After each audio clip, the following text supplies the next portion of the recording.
So, this morning, we normally would have our children pageant on this day, but we've decided to kind of put that off, and we're going to do it for Epiphany. Thank you. I was looking for that word. So instead, we're going to do a little play for you today, the adults, and I would like to have the young people come forward and sit up here with us. And no, you don't have to. And Karen and I will sit up here and read. No, Karen and I are going to sit up here and read. I'm going to ask you guys to sit down in front of us so we can read to you. Can you make it up here, Karen, with that? Yes. I'm just making sure people who have a microphone do we need a microphone? Have a microphone.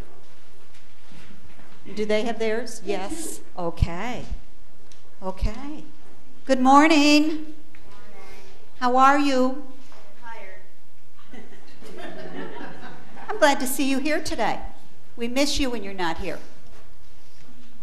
It's good to have you here. So this is called Michael Mouse, and it was written by Wild Goose Resources. That's us. That's us.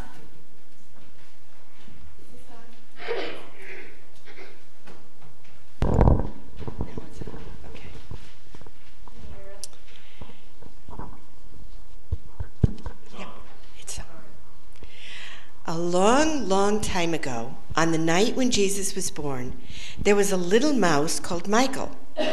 Now, I hope you're not afraid of little mice, because this was a very friendly one. He had big ears and a long tail, tiny little eyes, and a red woolly jacket to keep out the cold. He was sleeping in a little hole just above a stream, thinking nice thoughts and making nice noises, when suddenly he was awakened by a strange noise. He looked up into the sky and saw that it was bright, bright as day. And though it was the middle of the night, he heard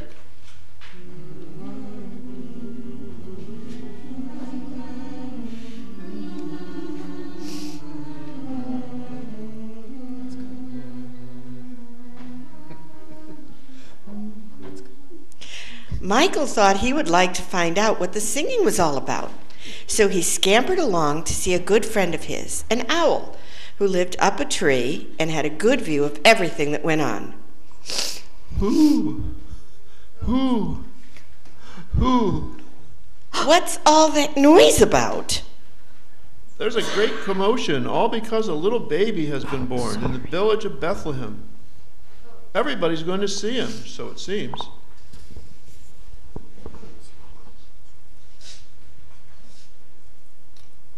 Okay. Sorry, I was trying to find myself here. I'm not used to being a mouse. Bethlehem! That's miles away. Do you think it's worth me going to? Oh, I'm sure you would find it a memorable experience. Who?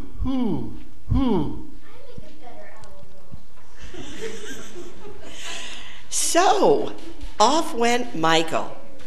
There weren't any buses or trains in those days, so he had to swim across 2 rivers and climb hills all on his own. There was a long way to go. At last he arrived, and he stood in the yard just next to the stable where Jesus was born. He was quite exhausted, and his little red jacket was all dirty. So he licked himself clean as best he could. Is that why you're wearing a red jacket? Yes, it is. After all, he wanted the little baby to see him at his best. While he was cleaning himself, along came... Bah, bah, bah. Along came some sheep. Hello, you. This is you. Where are you going? I'm going to see the baby. Can I come with you? Have you got a present? Well, no. Then you can't come with me. What kind of present have you got, Mrs. Yu? I've got some wool to keep the baby warm. Bah, bah. Bah, bah. And into the stable walked Mrs. Yu and her friends. As they left, Michael heard another sound. Moo, moo, moo. Sorry. Well, hello, Mrs. Coo. I'm sorry, Mrs. Cow.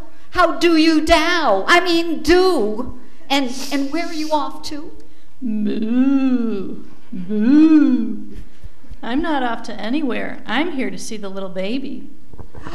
Would you give me a ride on your back so I can see him too? Moo, moo. Do you have a present? No. Then you cannot come too. What kind of present have you got, Mrs. Cow? I've got some milk in case the little baby gets thirsty. Moo, moo. So Mrs. Cow mooed her way into the stable. Michael was quite sad. He couldn't get in. And he was especially sad when he heard how the people inside were enjoying themselves.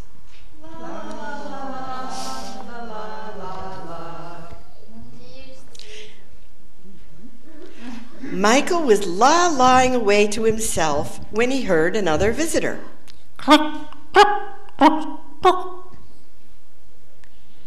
Well, hello, Hen.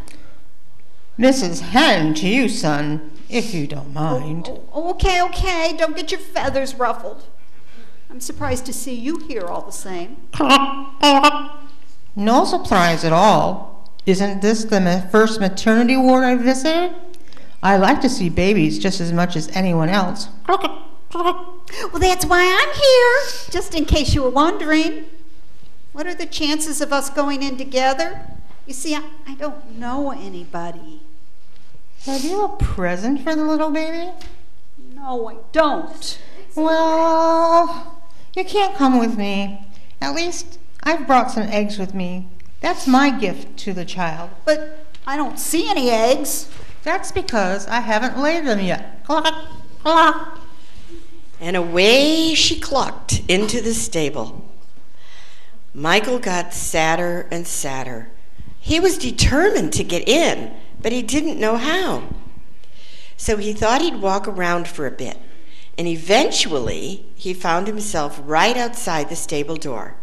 He looked up, and you'll never guess what was staring him straight in the face.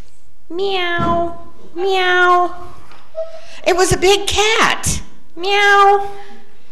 It was a big ginger tomcat with smelly breath. It had been eating a tin of sardines and it hadn't cleaned its teeth. It breathed right in Michael's face. Just what are you up to? I'm just here to see the little baby, honest.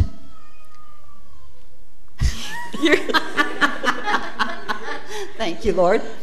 You're just here to see the baby, eh? Have you got a present for the little baby? No, I haven't. Well, you're not getting in then. But what about you?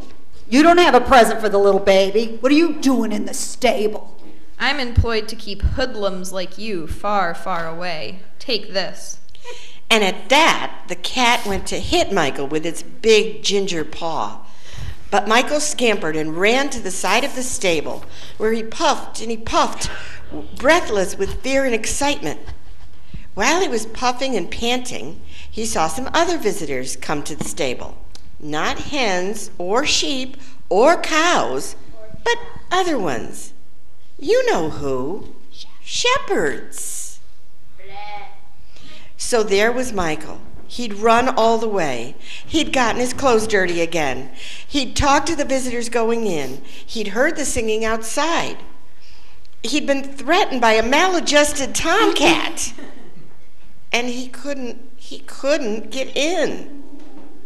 Michael was sad. He was very, very sad. And he began to cry. A big tear dribbled down to the end of his little nose and onto his red jacket. He was so sad. I don't know what it was, but something made him look up. He looked up at the stable wall, and though it was very dark, he saw a circle of light about the size of a dime. It was a small hole, and Michael wondered if he could maybe climb up to it. It was very high, and as he climbed higher and higher, the wind got louder and louder. Turning page.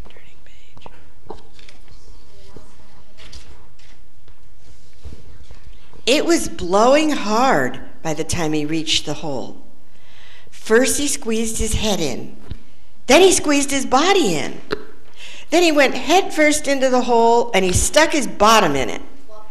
And he let his tail dangle down outside. It took him a little while to get used to the light because it was quite bright in the stable. But as soon as his eyes were all right, the first thing he noticed was that Mary, the baby's mother, was looking over at him. She gave him a big wink.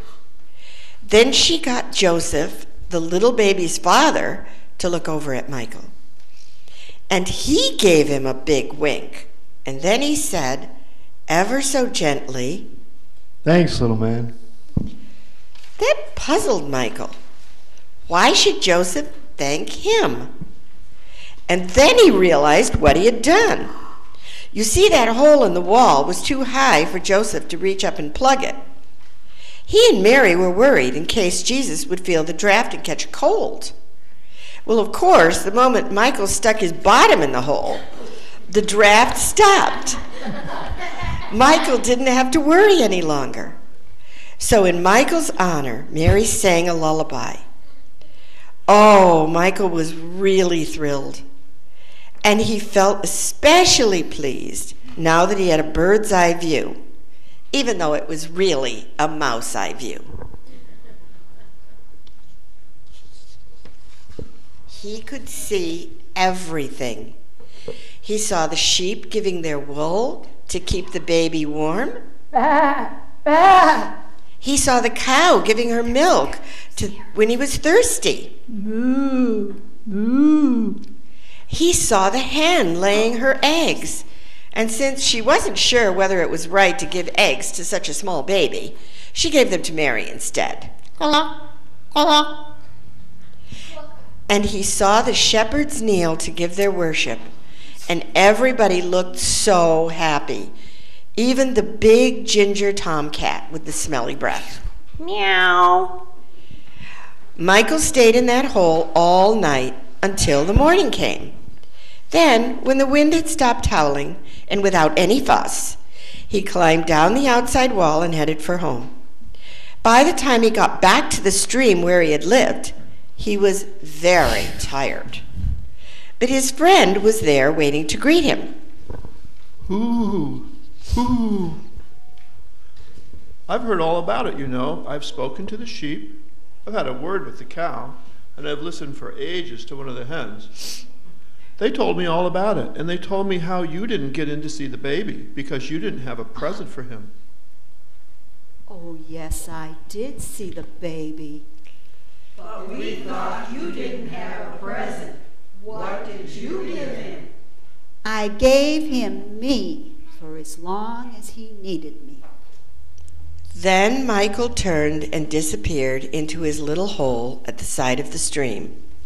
And that is where the story ends, with Michael's words, I gave him me for as long as he needed me.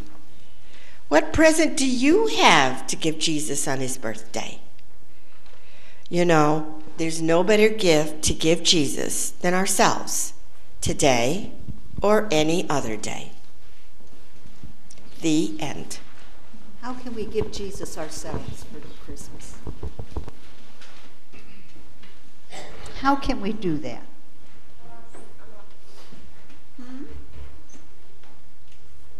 How can we give him ourselves? We can tell him that we can tell people about his love. We can worship. We can worship and sing about him. Those are all ways we can give him ourselves. And we can pray. Any other ideas? I know I just blew this, took this out of the air, so. You're welcome. Okay, so what do we have to do next? No? No? What has to go? Move them up. We can move them way up front, though. Move them way up front, but leave the kings alone. The kings are in the back there. You leave the kings there. Thank you, ma'am.